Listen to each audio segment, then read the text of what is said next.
believe the best way to keep dry in a fair lady is to drive faster, a notion rarely complained about by their owners. What they did offer the new car buyer, though, was great design and performance inside and out. For starters, the car had a top speed in excess of 200 kilometres per hour, or just over 125 miles an hour. Pretty quick for its day, and much faster than the British roadsters it was competing against.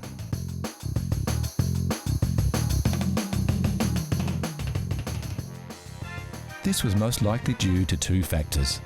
The buying public was still infatuated with British roadsters from MG, Austin Healey and Triumph, and pricing was competitive. Also, the Japanese car maker had yet to cement its reputation as a quality car builder, and it needed time to develop and prove its product would last through the years.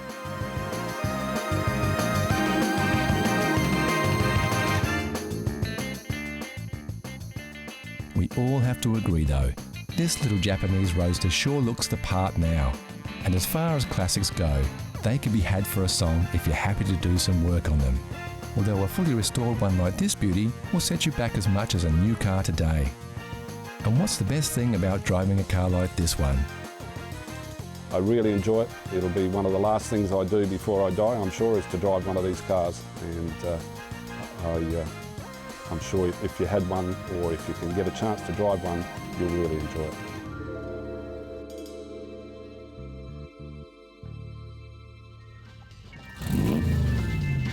Here's a challenge for all you classic car fans. Know Your Chrome gives you a peek at some close-ups of classic chrome. Look at the shapes. Do you recognise the lines? Can you tell which car sports this shiny styling?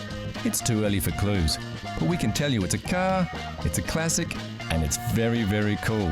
Look closely, and we'll give you more hints later in the show. Next on CC, the Classic Car Show.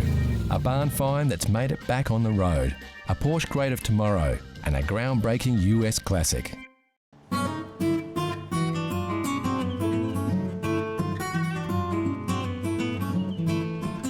The great thing about owning a classic car is that you don't have to be an expert or a mechanic to keep it maintained or restore it to its former glory. With simple four-stroke engines and basic electrical systems, classic and vintage cars are relatively easy to work with, and almost anybody can roll up their sleeves and get a few jobs done.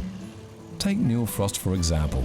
He's only just 18 years old, yet he recently took up the challenge of restoring a 60-year-old vintage as part of a school project. About 8 months ago I found a 1948 Morris 840 Series E up in a winery.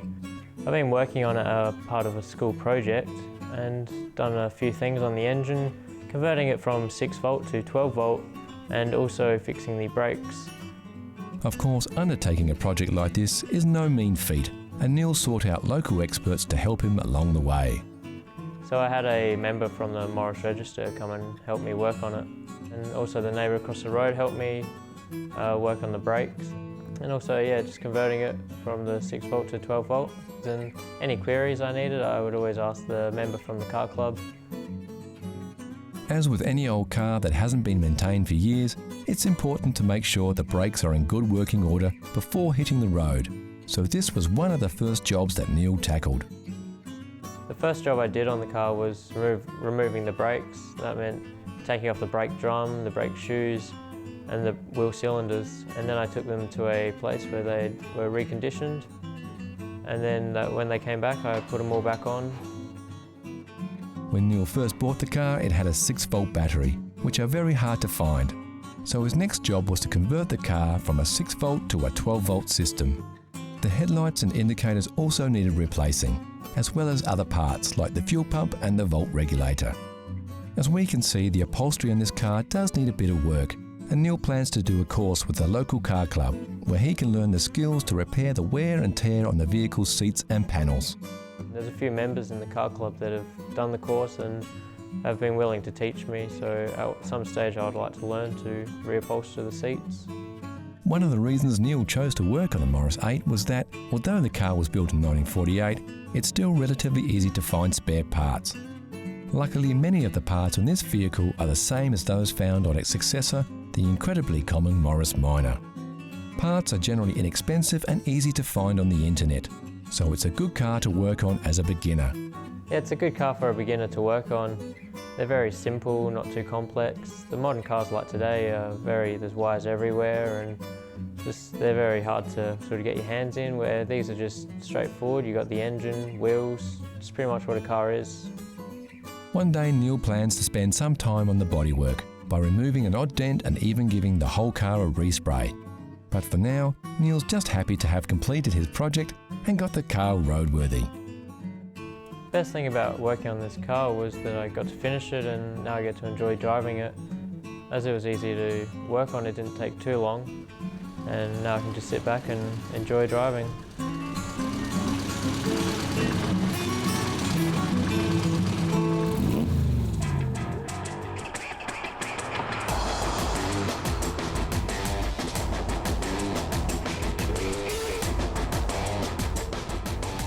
What you are looking at here is a classic of tomorrow. This is the Porsche Panamera. When Porsche announced this vehicle in 2009, there was a wave of controversy around its design. Critics were less than impressed with its unusual lines. Opinion, it seems, is cheap. Sales of the sleek four-door sports coupe with a hatch have surpassed everybody's expectations and have ensured that this unique vehicle goes down as a future classic.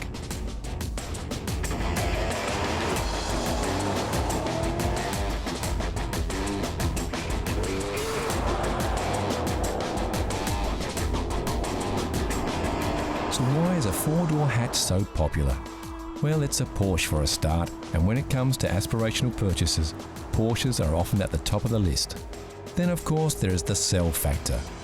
The key, we think, to this sports car success is its practicality. We are guessing most Porsche buyers are males over 40. Therefore they often have wives and kids. So what kind of sports car can a family man really buy without looking selfish? Here it is, the Porsche Panamera, today's classic of tomorrow. And why is it a classic of tomorrow? It seems every Porsche becomes a classic. So on this one, we're just going with the flow.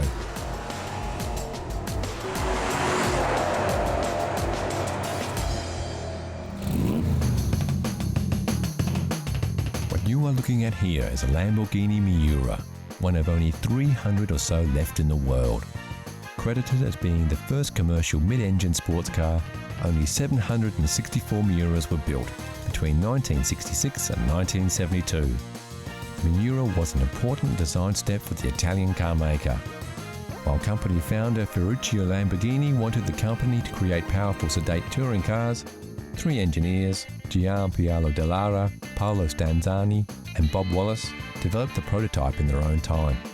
It went on to be a hit in the 1966 Geneva Motor Show, and body stylist Marcello Gandini got most of the credit. The Miura was a vehicle firmly placed between decades. Classic 60s styling combined with some 70s experimentation. This resulted in a car that was truly unique. Some consider the pop-up headlights to be a fad of the time, but in actual fact were a necessity. For the car to be legal in some countries like the USA, which had regulations on minimum headlight height, rather than restyle the body, the headlamps would raise up via small electric motors.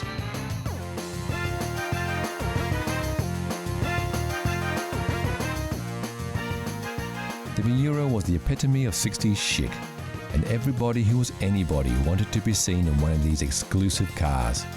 Frank Sinatra drove a Miura in the late 60s, as did UK model Twiggy. In fact, this car we are looking at now is said to be her car, which was custom ordered from Lamborghini in 1970. For the Italian car maker, the Miura was a giant step in performance cars. There was such demand for the vehicle, the company could have kept selling them well beyond 1972 when they ceased production. So why did they stop? Well, Lamborghini was a small, boutique car maker who couldn't produce more than one model at a time, and they had a worthy successor in the wings, the Lamborghini Countach.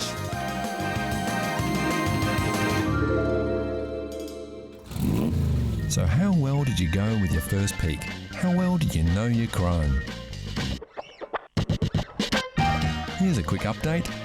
Did you guess it right away, or are you still pondering? Take a look at these shots. We're showing you a little more of the car here, so you should be able to pick it. The answer is coming soon.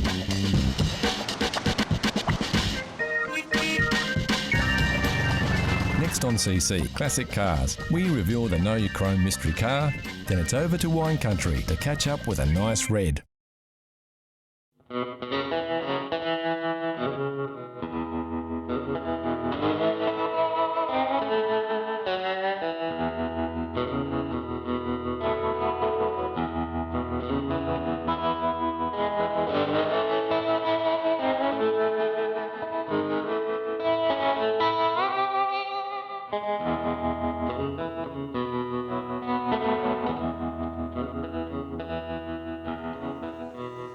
Some cars seem to be locked into a time, even though they span several decades. When most people look at the lines and designs of this classic American sports car that seems to ooze more muscle than hustle, they think 1980s.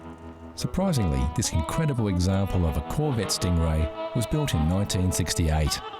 This just goes to show how far ahead the design of this car really was. It's common for a name to travel over decades of car manufacturing, but rare for the car to go relatively unchanged. The body styling on this model continued for 15 years, longer than any other Corvette. What makes the 68 Corvette unique, it's the start of a new model, new year. It started what they call the Coke bottle shape. What it makes it unique from other Corvettes of that era is little subtleties to the design. Things like reversing lights on the bottom valance panels. That's not on any other model, right up to 72. It is a chrome bumper, what we call a chrome bumper model, and they finished in 1972, and then after that they were rubber bumpers. Built by Chevrolet, the Corvette Stingray was groundbreaking in its styling and performance. One of the most recognisable muscle cars in history, the Corvette Stingray was a true evolution of American sports cars. A break from European-influenced two-seaters to a true American classic.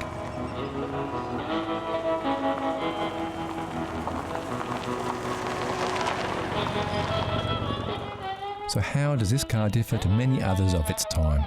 First of all, for a car built in the USA, the Corvette from day one had a unique body construction. Those styled fenders, low lip and smooth lines are crafted from fiberglass, even as they were in the 1950s model.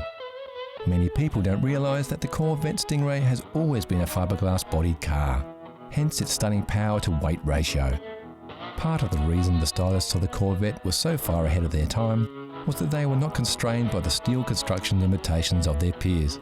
The organic lines and free curves are pure imagination.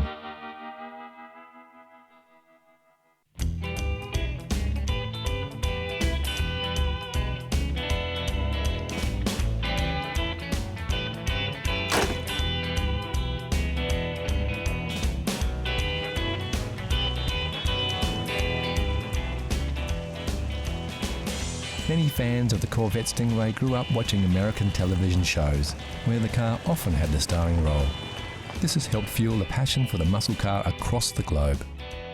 Fans of the car love its beautiful shape, clean and flowing lines, and no matter what angle you look at it, it's a lovely car. This is most likely a deciding factor in the design's longevity. This particular Corvette Stingray is quite unique. You would be hard-pressed to find an original car. That is to say, all the parts on this car are as they were from the factory. Sure, it's been restored, but it's as stock as the day it rolled out of the showroom. Some purists may note that the steering wheel is not original for this car. Well, Gary has this restored, but is reluctant to use it day to day. And how much would a car like this cost? Well, when they rolled off the factory floor in 1968, the manufacturer's retail price was around $6,000, which equates to about $36,000 now, or about £22,000. The early Corvettes have appreciated due to their popularity, and this example would fetch about $80,000. There are some very rare Corvettes that have sold for more than $800,000, but these are few and far between. The power plant under the hood is also a little unique. It features a Holley triple 2-barrel carburettor, or tri-power carburettor on a big block engine. The motor in the 68 Stingray came in several different varieties of 427, a small block and a big block. It also came in different horsepowers. Not only is this a big block, but also the 400 horsepower model.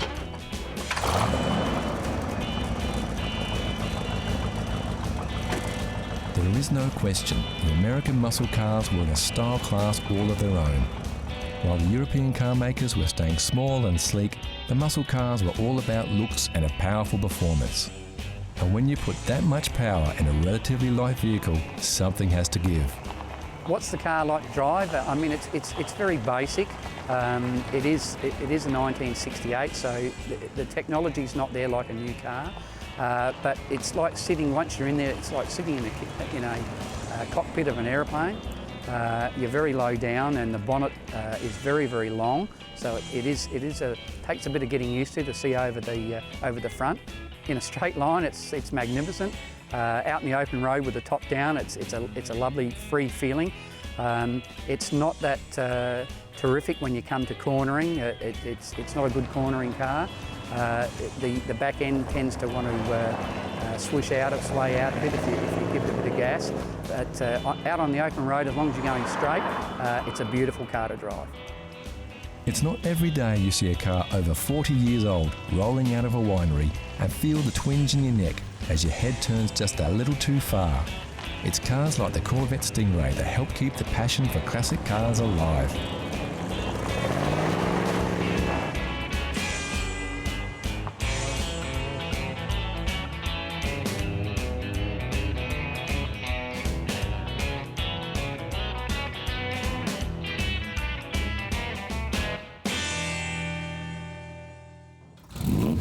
So how well do you know your chrome? If you said it was a 1976 Porsche 911 Carrera 3, you'd be right. The classic 911 shape has held true for decades, starting way back in 1963.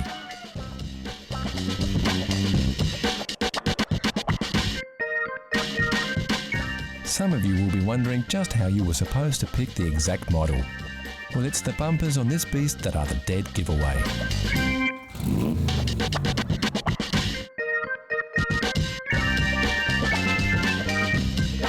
It seems we are surrounded by classic cars. We can't believe how many classic cars are still on the road, but we do know why. Classic cars hold special places in the hearts of so many. Memories of visits to the beach as a child, buying your first car, or getting into the seat next to Grandad as he warmed up the engine of his old clunker. Few mechanical things can evoke so many emotions and memories and give lovers of old metal a chance to relive the past, a past preserved in CC, classic cars.